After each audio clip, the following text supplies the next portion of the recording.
The warship dropped out of hyperspace like a stone falling through water. Commander stood on the bridge, his 4 eyes scanning the small blue planet that hung in the darkness ahead. Behind him, 12 more warships emerged from the void, their hulls gleaming with the power of 1,000 conquered worlds. "Commander," said his tactical officer, "sensors detect a small human settlement on the 4th moon of this system. Population approximately 3,000. Clicked his mandibles together in what passed for a smile among his kind. The Empire had conquered 67 species across the galaxy. They had burned worlds, enslaved billions, and built their civilization on the bones of lesser races. When their scouts first encountered human ships near the outer rim, they saw nothing special. The humans were young, perhaps only a few centuries into space travel. Their technology seemed simple. Their ships were small and slow." A human outpost said, "How far from there?" 14 light years, Commander.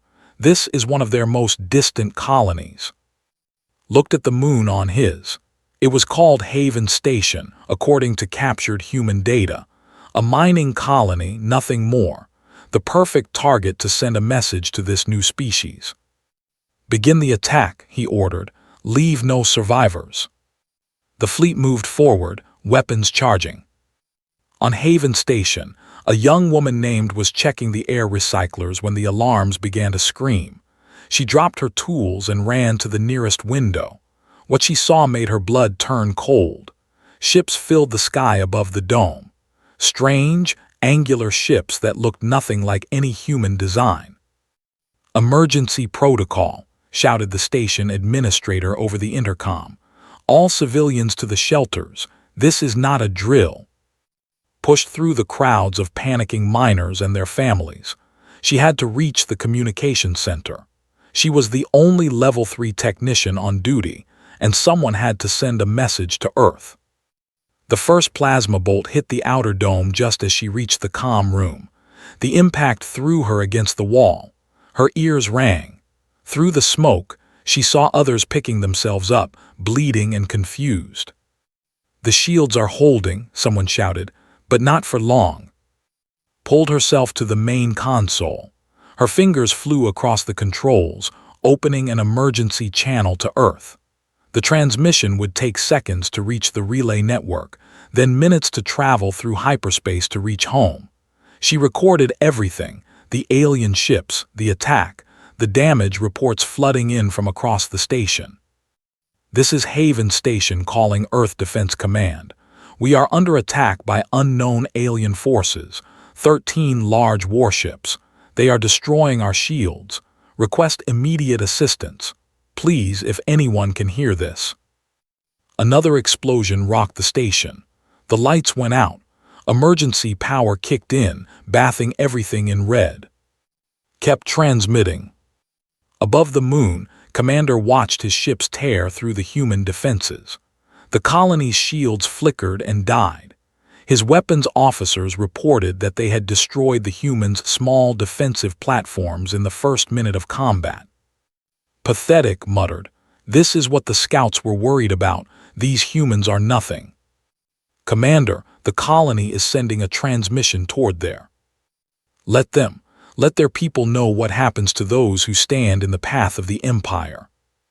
The bombardment continued for 3 hours.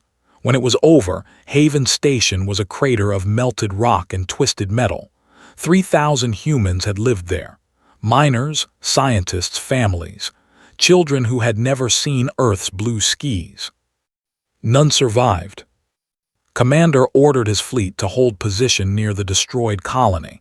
He wanted the humans to see what he had done. He wanted them to come, to bring their primitive warships, so he could destroy them too. They had crushed species far stronger than humanity. This would be easy. What did not understand was that he had just made the worst mistake in the history of his empire. On Earth, in a bunker deep beneath the Rocky Mountains, Admiral James received the transmission from Haven Station. He listened to his final words, her voice steady even as explosions sounded around her. He watched the sensor data showing 13 alien warships turning a peaceful colony into dust. Was 63 years old. He had served in the Earth Defense Force for 40 years. He had trained for this moment, even though he had prayed it would never come. First contact with a hostile alien species. "Get me the Secretary General," he said quietly, "and activate Protocol Omega." The room fell silent. Every officer knew what Protocol Omega meant. "Sir," said his aide, "are you certain? That protocol has never been." 3,000 of our people are dead, murdered without warning, without any attempt at communication. These aliens attacked a civilian mining colony. His voice was hard as steel. "Yes, I am certain." Within the hour, the leaders of Earth's united government had gathered in a secure chamber. They watched the footage from Haven Station. They heard his voice, and they made a decision that would echo across the galaxy. Humanity would not hide. Humanity would not surrender. Humanity would strike back with everything it had. What they did not know, what no species in the galaxy knew, was that humans had been preparing for this day for 200 years. Since the moment they first detected alien signals in the depths of space, Earth's governments had secretly built a military force unlike anything in the cosmos. The ships that other species saw near the outer rim were old vessels, civilian transports and research stations. They were not humanity's true fleet. In the darkness between stars, hidden in asteroid fields and empty systems, 300 warships waited. Ships built with technology that humans had never shared with the galaxy. Ships armed with weapons that could crack moons and shatter planets. The Omega Fleet, they called it. Humanity's last resort. Humanity's final answer to any threat. And now, for the first time in history, that fleet was moving. On Haven Station's ruins, Commander waited for the humans to respond. He expected a few small ships, perhaps a diplomatic vessel begging for peace. Instead, his sensors began to scream warnings. "Commander," his tactical officer's voice was shaking. "Hyperspace signatures detected, multiple contacts." "How many?" The officer did not answer immediately. His 4 eyes were wide with something had never seen in a before. "Fear." "Commander, 300 warships, human configuration, but they are enormous. Their energy readings are beyond anything in our database." Stared at the screen. The human fleet emerged from hyperspace like an avalanche of steel and fire. Their smallest ship was twice the size of his flagship, their largest. He had no words for what he saw. "Impossible," he whispered. A transmission crackled through his communication system. A human voice, calm and cold. "This is Admiral James of the Earth Defense Force. You attacked our people. You murdered 3,000 innocent civilians. You wanted humanity's attention. You have it." The human fleet advanced, weapons hot, ready for war. "Now," continued, "you will learn why that was a mistake." Commander had conquered 67 species. He had never known true fear until this moment. Looking at the wall of human warships bearing down on his small fleet, he finally understood.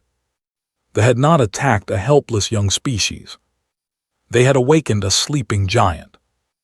Admiral stood on the bridge of the UES Retribution, humanity's flagship. Around him, officers moved with quiet efficiency. No one spoke above a whisper. There was no panic, no uncertainty. They had trained their whole lives for this. "Status report," said. "All 300 ships in formation, sir. Weapons charged. The enemy fleet has not moved." They could see the ships. They looked small now, pathetic even. 13 vessels against 300. The aliens had thought themselves predators. They were about to discover that they were prey. "Open a channel to the commander." "Channel open, sir." Took a breath. "Vessels, this is your only warning. Stand down your weapons and surrender unconditionally. If you refuse, we will destroy every ship in your fleet. You have 60 seconds to comply." The response came quickly. Commander's face appeared on the screen, a creature with 4 gleaming eyes and sharp mandibles. He looked terrified, but he was trying to hide it. "You cannot threaten the Empire," said. We have conquered thousands of worlds. Our forces will crush you like we crushed your pitiful colony. Surrender now, and perhaps we will spare your." Smiled, it was not a kind smile. 60 seconds are up. "Fire," he ordered. The Omega fleet unleashed hell. Particle beams brighter than stars lanced through space. Missiles carrying antimatter warheads streaked toward the formation. Rail guns hurled slugs of tungsten at a fraction of. The darkness between ships became a storm of light and death. The first warship vanished in a sphere of white fire. Then the second. Then the third. Commander watched in horror as his fleet was torn apart in seconds. Ships that had conquered worlds exploded like fragile toys. "Return fire," he screamed. "All ships fire everything." The weapons did fire. Plasma bolts and fusion beams reached out toward the human vessels. But the human shields held. Technology centuries beyond what they had ever seen absorbed the attacks like ocean water absorbing raindrops. "Impossible," whispered again. "This is impossible." In 45 seconds it was over. 12 warships had become expanding clouds of debris. Only's flagship remained, its engines crippled, its weapons destroyed. The ship drifted helplessly among the wreckage of its fleet. Admiral watched the destruction with grim satisfaction. It was not enough. Nothing would be enough to bring back the 3,000 souls lost on Haven Station. But this was a start. "Target the enemy flagship's remaining systems," he ordered. "I want that ship disabled, not destroyed. We need prisoners." "Aye, sir." Precise shots from the Retribution stripped away the last of the ship's defenses. Commander felt his vessel shudder as system after system went offline. The lights flickered and died. Gravity failed, leaving him floating in darkness. Then the humans came. Boarding pods slammed into the hull. Marines in powered armor cut through the metal like it was paper. They moved through the ship with deadly precision, killing any who raised a weapon, capturing those who surrendered. Commander was found on the bridge, trying to destroy his ship's computer core. A human marine stunned him with an electric pulse and put him in restraints. Hours later, woke up in a cell aboard the human flagship. Admiral stood outside the energy barrier, watching him. "Your empire will destroy you for this," said. His voice was weak. "We have 10,000 warships. We will burn your worlds to ash." Nodded slowly. "We know. We've been monitoring your communications for years. We know exactly how many ships you have. We know where yours is. We know everything." His four eyes widened. You knew about us. "We detected your empire decades ago. We watched you conquer other species. We saw what you did to them, the slavery, the genocide. We knew that someday you would find us." Leaned closer to the barrier. "So we prepared. But your ships near the outer rim, they were weak, primitive. They were meant to look that way. We wanted you to underestimate us. We wanted you to think we were easy prey." His expression was hard. "You took the bait." Felt something he had never experienced before in his centuries of warfare. He felt completely, utterly defeated. "What happens now?" he asked. "Now," said, "we take the war to you. Your fleet here was the first to die. It will not be the last. Every vessel that threatens human space will be destroyed. Every world that harbors your military will be blockaded. We will not stop until your empire releases every slave, abandons every conquered planet, and signs a treaty guaranteeing the freedom of all species under your control. You cannot defeat the entire empire, not even with your hidden fleet." Smiled that cold smile again. "Commander, the fleet you saw today is only one of 5 Omega fleets. We have more ships than your empire has planets. We have weapons you cannot imagine. And we have something your species has never encountered before." "What?" "A reason to fight. You murdered our people. You killed children, families, innocent civilians. Every human on every world now knows what you did. And every single one of them is ready to burn your empire to the ground if that's what it takes to stop you." Turned away. Think about that, Commander. Think about what you started, and pray that your leaders have the wisdom to surrender before we reach you. The door closed, leaving alone in his cell. In the silence, he began to understand the magnitude of his mistake. He had attacked humans thinking they were weak. He had killed 3,000 of them thinking it would be a message. It was a message, just not the one he intended. Across the galaxy, the Empire received word of their fleet's destruction. High Command was shocked. 13 warships, including their cruiser, destroyed in less than a minute. An impossible enemy with impossible technology had appeared from nowhere. The Emperor called an emergency session of the War Council. "We must send the full fleet," said one admiral. "Crush these humans before they can strike again." "Are you mad?" said another. "You saw the reports. Their ships absorbed our weapons like they were nothing, and they have more fleets, we don't know how many." The Emperor raised one clawed hand for silence. "What do we know about these humans?" "Very little, Majesty.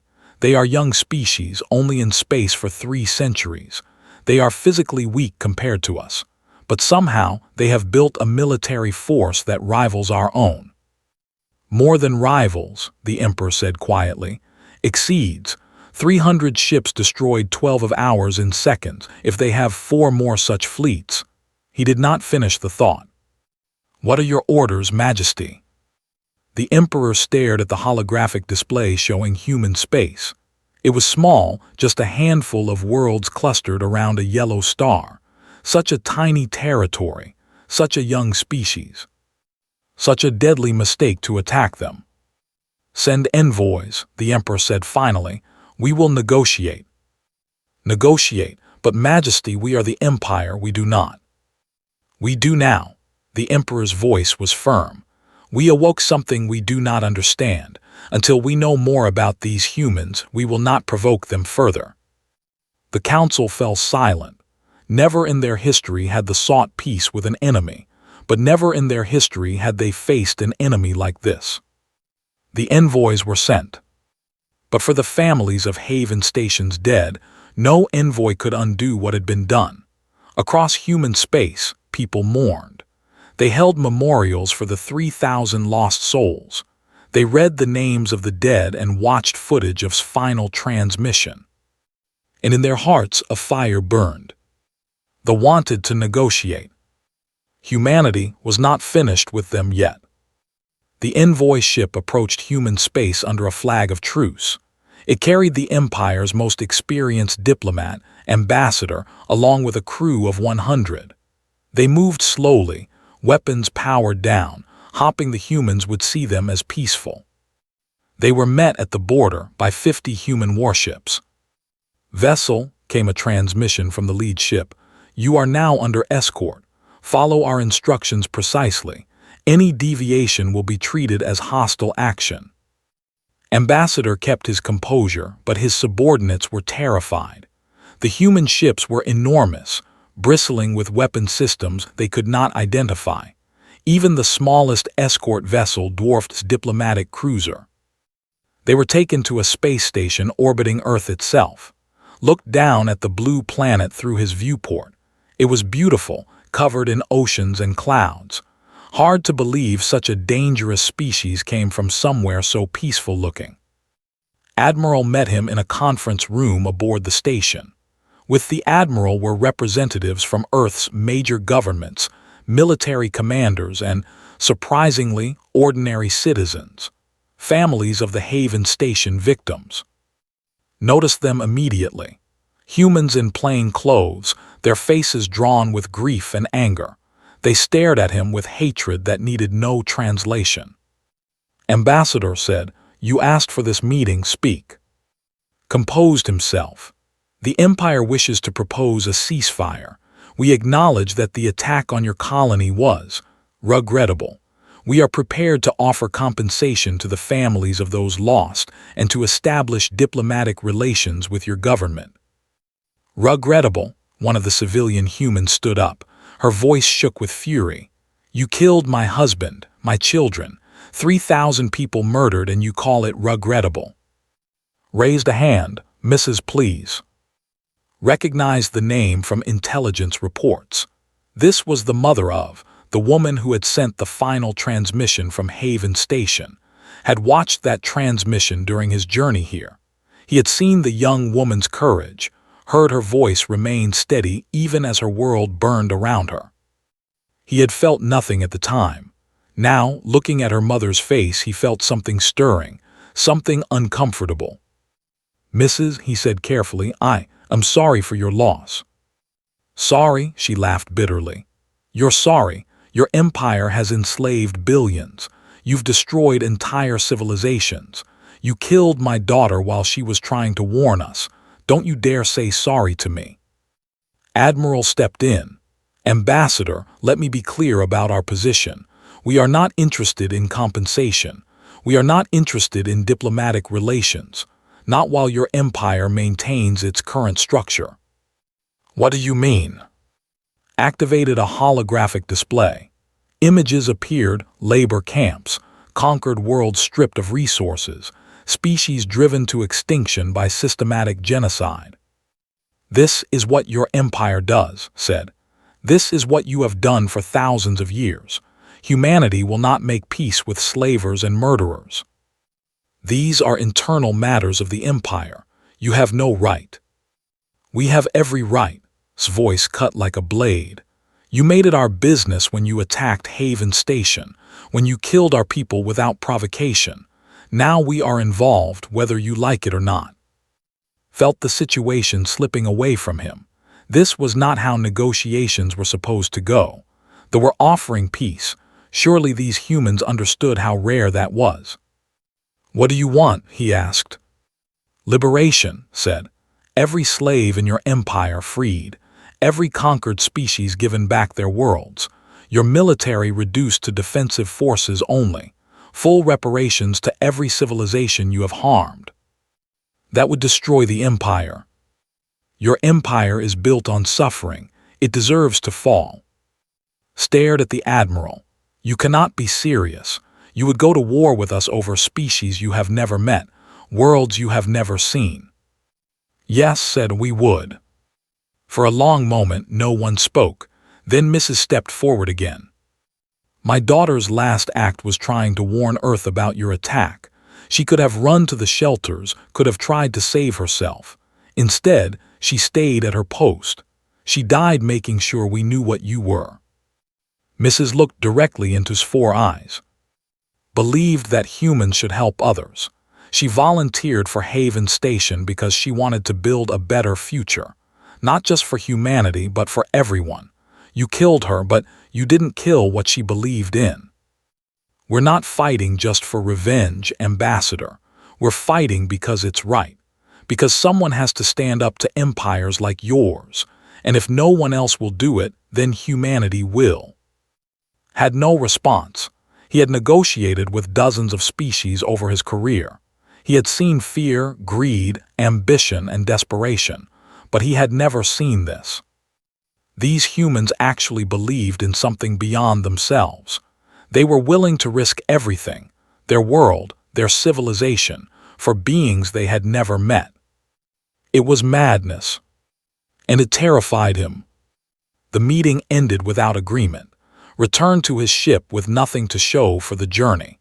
The human escort took him back to the border and released him with a final message. "Tell your emperor that humanity's offer stands. Free your slaves and end your conquests, or face the consequences. You have 1 standard year to decide." 1 year. Traveled back to the empire, knowing that his leaders would never accept those terms. The empire was built on conquest. Without its slaves and subject worlds, it would collapse. But he also knew what would happen if they refused. He had seen the human fleet. He had heard the determination in Admiral's voice, and he had looked into Mrs.'s eyes. The humans would come for them. And when they did, the empire would burn. Back on Earth, preparations for war continued. Ships rolled out of massive orbital shipyards. New technologies were tested and deployed. Volunteers from every human colony signed up for military service in numbers never seen before. The story of Haven Station had united humanity like nothing in history, became a symbol. Her final transmission played on every news network, her words memorized by millions. Please, if anyone can hear this, had become a rallying cry. Admiral coordinated the buildup from his command center beneath the Rocky Mountains. He worked 20-hour days, reviewing fleet positions, approving new weapon designs, planning invasion routes. One evening, he received a visitor. Mrs. had asked to see him. "Admiral," she said, sitting across from him in his office, "I wanted to thank you for what you said to the ambassador." Shook his head. "No thanks necessary, ma'am. I meant every word." "I know you did, that's why I'm here." She paused. "My husband and I, we raised to believe that doing the right thing matters, even when it's hard, even when it costs you everything." She proved that belief on Haven Station. "Yes, she did." Mrs. eyes glistened with unshed tears. "I want you to know that I support this war, not for revenge, though I won't pretend I don't feel that too, but because would have wanted us to help those other species. She would have wanted us to stop them from hurting anyone else." Nodded slowly. "Your daughter was a hero, Mrs. The whole world knows that now. I want to do something more than watch from the sidelines. I'm too old to fight, but I can help in other ways. Let me join the effort. Communications, support, anything." Studied her for a moment. He saw the same strength in her face that he had heard in her daughter's voice. "We have a program for civilian specialists," he said. "We need people to coordinate communications between the fleet and the home front, to make sure the public understands what we're fighting for. Would that interest you?" Mrs. smiled for the first time since Haven Station. It would. When she left, turned back to his work. The 1-year deadline was ticking. They had not responded to humanity's demands. Intelligence suggested they were building up their military instead. Good. Had hoped they would refuse. He had seen the records of what the Empire did to conquered species. The slavery, the extermination, the casual cruelty. Those crimes demanded justice. And humanity would deliver it. The year passed, no surrender came. On the anniversary of the Haven Station massacre, Admiral addressed the combined fleets of humanity. 1,500 warships, crewed by millions of men and women from every corner of human space. The largest military force ever assembled in the history of any known species. 1 year ago, said, his voice broadcast to every ship, the Empire attacked our people. They thought we were weak. They thought we would be easy prey. They were wrong. Today we take the fight to them. Not just for revenge, though we have earned that right. We fight for every slave in their camps, every species they have crushed, every world they have destroyed. We fight because someone must. They have had 1,000 years to build their empire. We're going to tear it down in one. The fleet jumped to hyperspace, heading for territory. The war for the galaxy had begun. The human fleet emerged from hyperspace in the system, a major military hub. Intelligence had identified it as the staging ground for the Empire's main battle groups, 500 warships guarding dozens of military installations, and a slave labor colony with over 10 million prisoners. Admiral surveyed the enemy positions from the Retribution's bridge. They had been warned of the human advance. Their ships formed a defensive formation around the planet, weapons charged, shields at maximum. 500 warships against 1,500 human vessels. The numbers favored humanity but knew that numbers alone did not win battles. He had studied them extensively. They were not cowards. They had conquered dozens of species through military force. They would fight. All ships hold position, ordered, broadcast on all frequencies. The transmission went out, reaching every ship and station in the system. Forces, this is Admiral of the Earth Defense Force. You have one chance to surrender. Power down your weapons, release all prisoners in your custody, and evacuate non-military personnel from your installations. If you refuse, we will engage and destroy your fleet. You have 10 minutes to comply." The response came quickly. On the admiral appeared, older than most, his carapace from decades of warfare. "Human invaders," the said, "I am Admiral, commander of this sector. Your ultimatum is rejected. The Empire does not surrender to lesser species. We will crush you here and then burn your worlds to ash. You should have stayed hidden in your little corner of space." Nodded slowly. He had expected nothing less. "Admiral, I give you one last warning. Your empire has committed crimes against countless species. Today, you will answer for those crimes. Stand down or be destroyed." Made a sound that might have been a laugh. "You dare lecture thee about crimes? We have built the greatest civilization in the galaxy. We have brought order to chaos. If lesser species must suffer for that, then so be it. That is the way of the universe." "No," said, "it's not." He cut the transmission. 10 minutes are up, all ships attack." The human fleet surged forward. 1,500 warships, each one a masterpiece of lethal engineering, began the largest space battle in recorded history.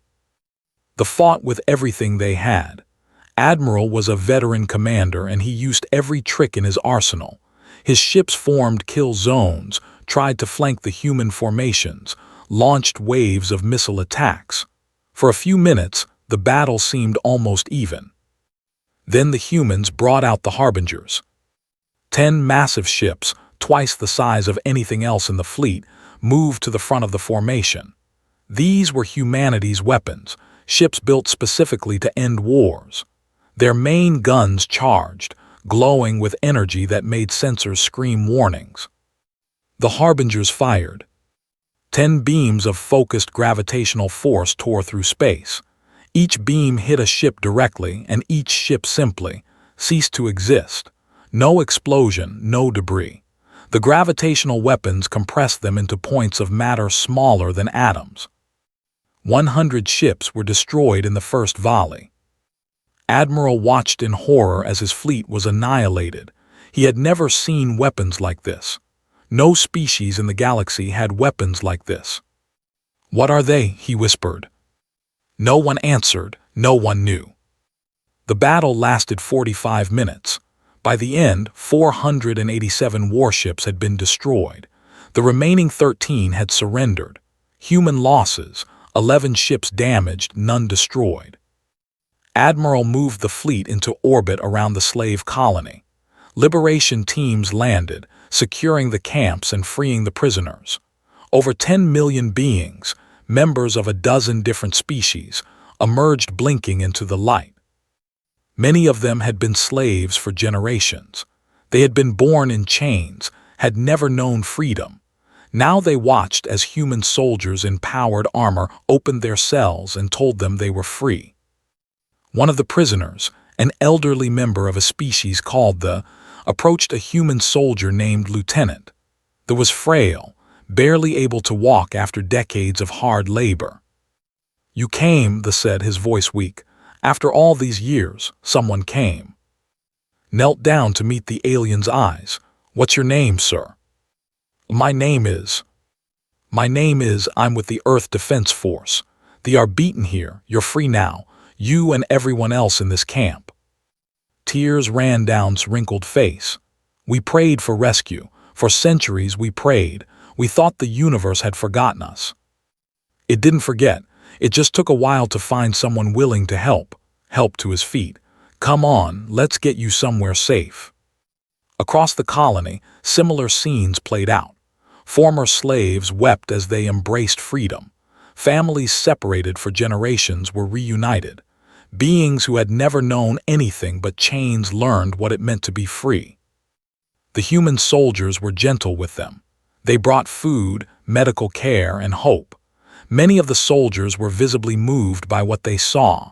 They had known intellectually what they did to conquered species. Seeing it firsthand was different. Admiral toured the camp personally. He walked through the barracks where slaves had been packed like animals. He saw the scars on their bodies, the brands marking them as property. He visited the graves of those who had died in bondage. And his resolve hardened. This was why they were fighting. Not for revenge, not for glory, for this. For the chance to give people back their lives. "Admiral," his aide said, "we're receiving transmissions from across space. Word of our victory is spreading. Slave populations on dozens of worlds are rising up." Nodded. They had planned for this. The Empire's subjects had been waiting for a sign that resistance was possible. The human victory was that sign. "Send our support fleets to assist the uprisings wherever possible, and prepare the main fleet for the next phase." "The next phase, sir." "Though we're going to end this." News of reached Earth within hours. The entire planet celebrated. For the first time, humanity had struck directly at the Empire that had murdered their people, and they had won decisively. But more than the military victory, it was the images from the slave colony that captured hearts. Footage of human soldiers freeing prisoners.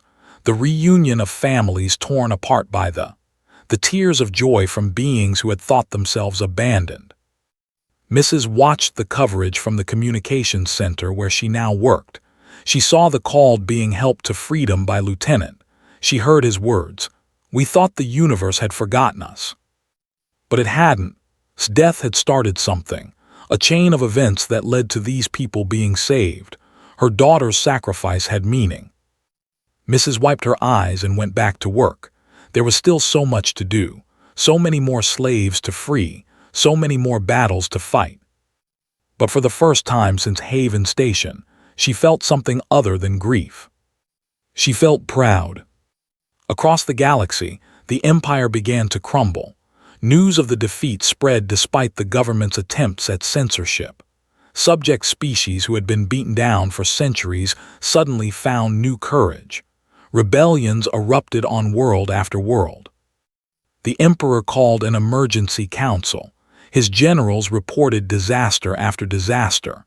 The human fleet was moving deeper into territory, crushing every force sent to stop it. Their weapons were unstoppable. Their soldiers fought with discipline and fury. "How is this possible?" the Emperor demanded. "They are primitives, barely 3 centuries in space." "They deceived us, Majesty," said one advisor. "They hid their true strength. They let us think they were weak, and we attacked without understanding what we faced." "Then we will negotiate, give them what they want." "It may be too late for that, Majesty. Their terms are unconditional. They want the complete dissolution of the Empire." The Emperor slammed his fist on the table. "I will not be remembered as the one who destroyed 1,000 years of civilization." "Majesty," said another voice, "you may not have a choice." The council fell silent as the reality of their situation became clear. They had started a war they could not win. They had awakened an enemy they could not defeat. And now that enemy was coming for them. The human fleet arrived in the home system 6 months after the liberation of. They emerged from hyperspace in formation, 1,500 warships, battle-tested and hungry for victory. Behind them trailed a support fleet of medical ships, supply vessels, and transports carrying freed slaves who had asked to witness the end of their oppressors. Admiral looked at through the Retribution's viewport. It was larger than Earth, covered in vast cities that had been built over thousands of years. Billions of lived there, along with millions of slaves who served them. The enemy had gathered everything they had left. 3,000 warships, twice the human numbers, formed a defensive shell around the planet. They had recalled ships from every corner of the Empire, stripped defenses from 100 systems to make this final stand.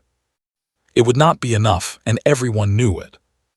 "Admiral," his communications officer reported, "we're receiving a transmission from the Imperial Palace. It's the Emperor himself." "Put it through." The Emperor's face appeared on screen. He looked old, tired, diminished. The arrogance that had defined leadership for centuries had faded. In its place was fear. "Admiral," the Emperor said, "I wish to negotiate." "Your time for negotiation ended our terms were clear. You rejected them."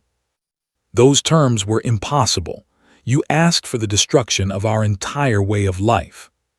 Your way of life was built on slavery and genocide. It deserves destruction." The Emperor's 4 eyes flickered with something, perhaps anger, perhaps desperation. "If you attack, millions will die, billions perhaps. Is that what you want? The blood of innocents on your hands?" Considered the question carefully. It was a fair point. Not all were soldiers or slavers. Many were ordinary citizens who had simply been born into the empire, who had never questioned its crimes because they had never known anything different. "I don't want innocent deaths," said. "That's why I'm giving you one last chance. Surrender unconditionally. Release all slaves immediately. Step down from power and submit to a war crimes tribunal. In exchange, we will spare your civilian population and help your people transition to a new form of government." "You would make us slaves instead." "No, we don't believe in slavery.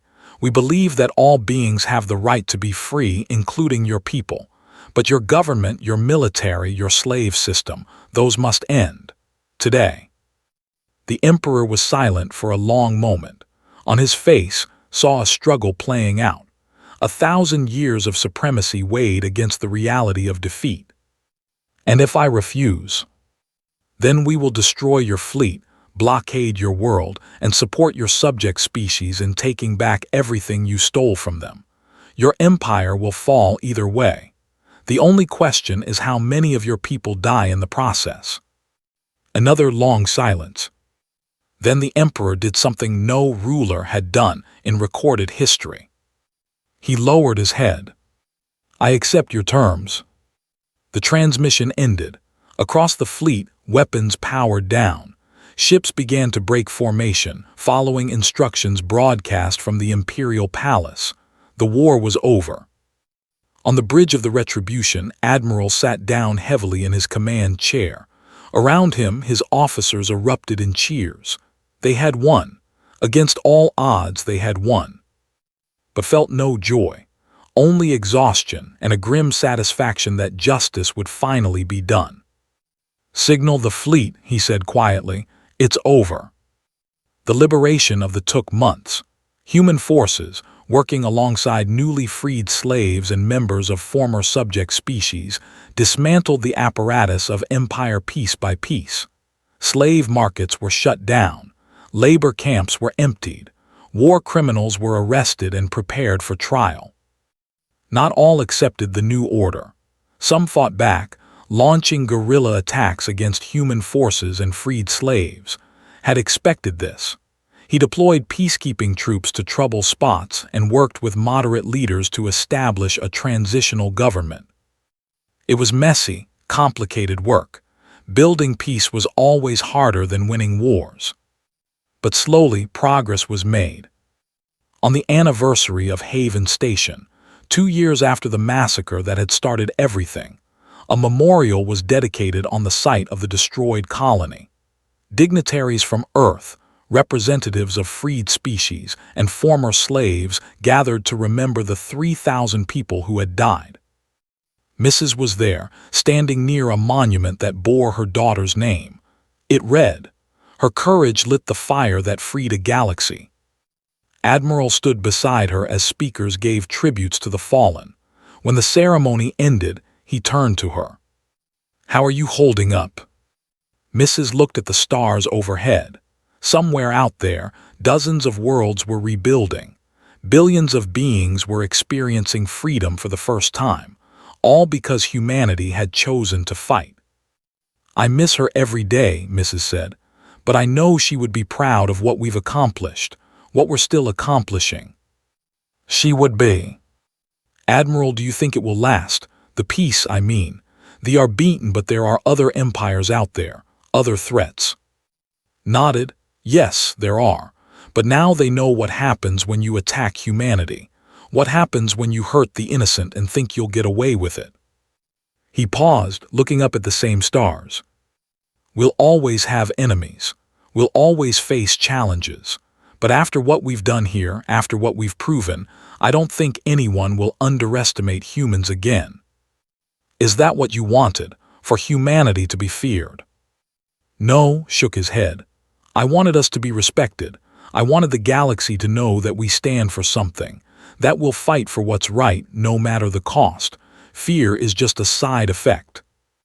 Mrs. smiled slightly, believed that doing right matters more than being safe. She was right, and because of her, millions of people are free today who would have died in chains. They stood together in silence as the memorial lights flickered in the darkness. Around them, humans and aliens mingled peacefully, former enemies learning to be neighbors, former slaves learning to be free. It wasn't perfect, nothing ever was, but it was a start. In the years that followed, humanity's role in the galaxy transformed. They were no longer an unknown species on the rim of explored space. They were liberators, peacemakers, protectors of the weak. Other empires took notice. Some tried to challenge humanity's rise, launching attacks against human allies or threatening newly freed worlds. Each time, the response was swift and decisive. The Omega fleets remained vigilant, ready to defend the peace they had won. But more importantly, other species began to see humanity differently, not as conquerors or threats but as friends. Trade agreements were signed. Cultural exchanges began. For the first time in galactic history, a coalition of free peoples began to take shape, species who chose to work together rather than dominate each other. Humanity led that coalition, not through force but through example. Admiral eventually retired, passing command of the defense force to a new generation of officers. He spent his final years teaching at the military academy, training young people to carry on the work he had started. Mrs. continued her communications work, helping to share the story of Haven Station and the war for liberation with new generations. She wrote a biography of her daughter, which became required reading on 100 worlds. They themselves slowly changed. The younger generation, growing up in a world without slaves, began to question the ways of their ancestors. Some even joined the coalition, working alongside former enemies to build something better. It wasn't fast. It wasn't easy. Old hatreds died hard and new challenges arose constantly. But with each passing year, the dream of a galaxy where all beings were free grew a little more real. And it all started with a small colony on a distant moon, with 3,000 people who died so that others might live, with a young woman named, who stayed at her post when she could have run, who sent a warning when she could have saved herself. They invaded a human outpost. Earth struck back with cataclysmic force. And in doing so, humanity showed the universe what it means to fight for what's right. The stars had many stories. This was humanity's, and it was only beginning.